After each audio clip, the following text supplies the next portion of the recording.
So we tried everything at the office, check the boilers, check the 1000, check the 2000, the PRVs that we had in for the 4000 for the boiler that we're fitting today that we've got the issue with. Anyway, we finally got it.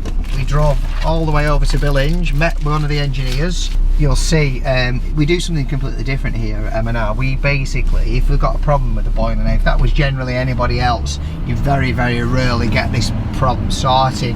So if we get that issue so the customer's not let down, we'll literally travel to it. If it's available, we'll go and get it, and we are prepared to travel. So it's a round trip of about probably 30-40 miles, would you say? Something like that, Brad? Yeah. So the main issue we have, we've just put a brand new boiler in.